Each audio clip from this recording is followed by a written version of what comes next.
What's up, dudes? Everybody's about to realize, listen up. Gemini. Cancer. Update. That jealous dum-dum too busy getting shahitty at the cantina cock-blocked everyone's riches.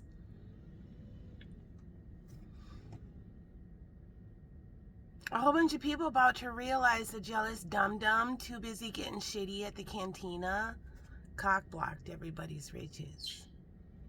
This person has a drinking problem.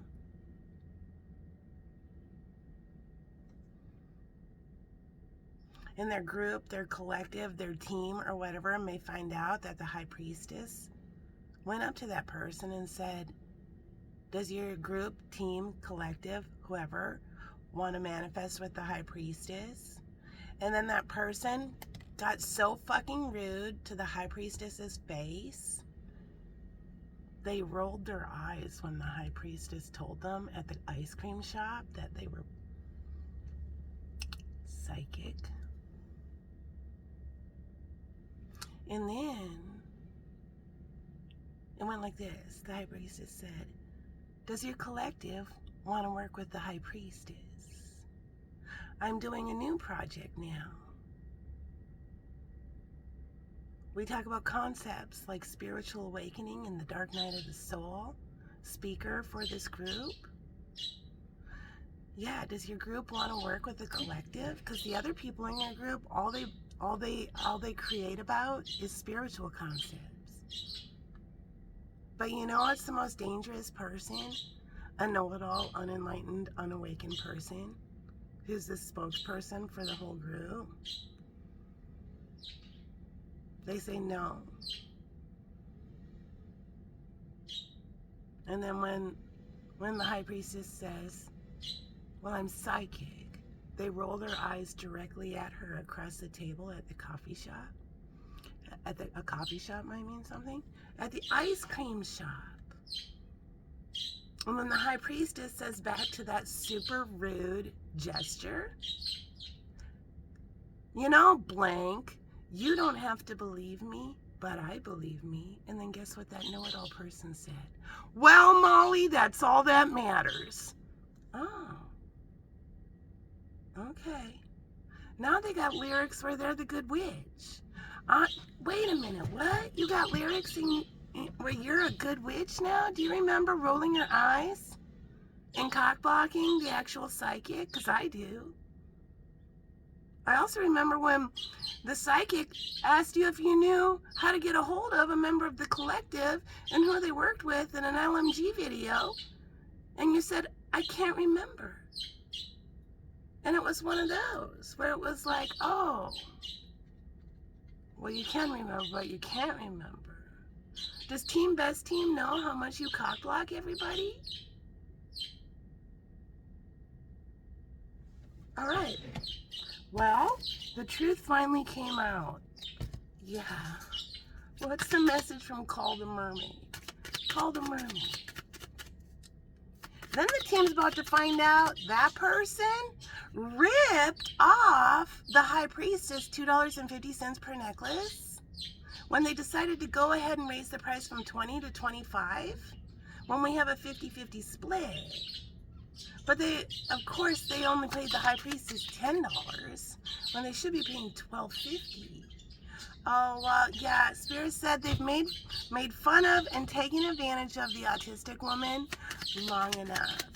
Yeah, and you fake-ass witch, yeah, you're not a good witch. You're a faker poser. Water flight, heaviness lifts, burdens are cast away, and weightlessness. Because I remember when you rolled your eyes at me at the ice cream shop, you had no problem flexing right to me. I remember that. We got some people who make a mighty fine living off the concept of Minnesota nice. And they got tested. They're not nice at all. At all. No, they actually like to flex on other people. Covert style.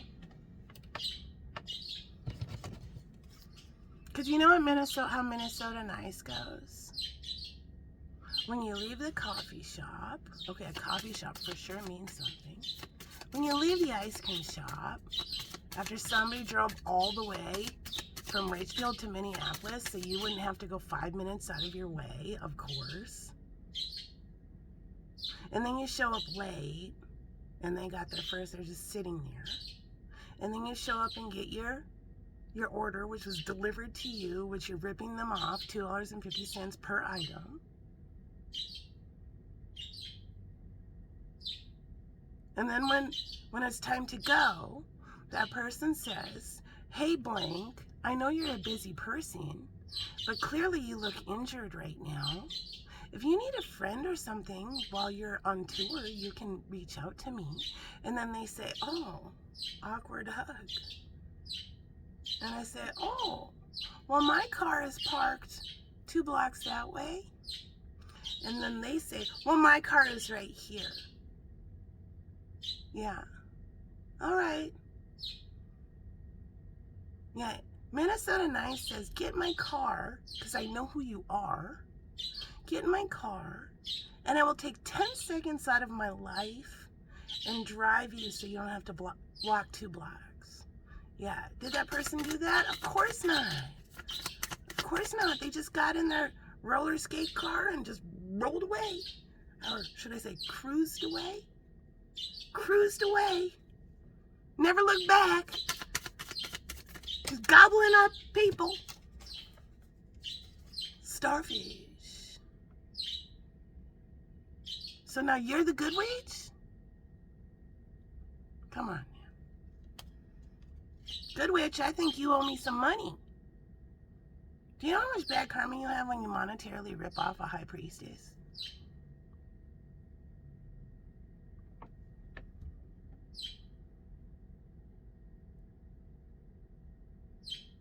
When I do a reading and I say something, I'm highlighting Tom Waits. Then you go on Instagram and you just blab out, I don't like Tom Waits. Yeah, who asked you? I do a reading about Jeremiah the bullfrog.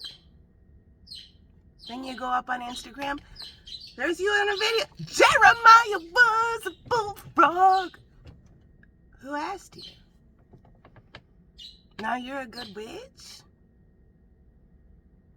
No, you're a cock-blocking bitch. Playing some weird-ass fucking mindfuck game.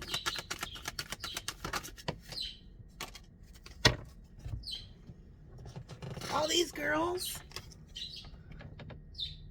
who are a little bit too overt narcissists, and then they realized it, so then they deleted their posts.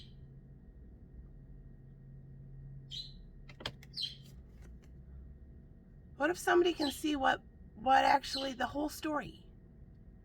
School. Pool, tool, fool, and cool.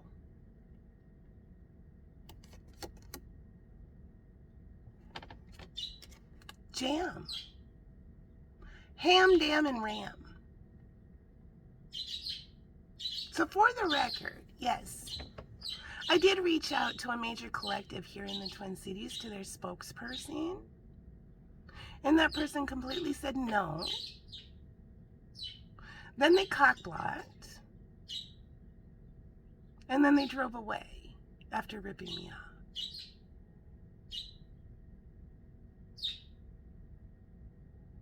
There it is. All right. One last message for Gemini and Cancer. Gemini and Cancer. Yeah. I will never John Henry that person's name out ever again. I hear divinity. Divination. Prophecy. Fate. Destiny. And future fortune. We just had to separate the wheat and the chaff. And Spirit wanted to see how far these taker bitches would take it. And they took it really far. Yeah. There's the message.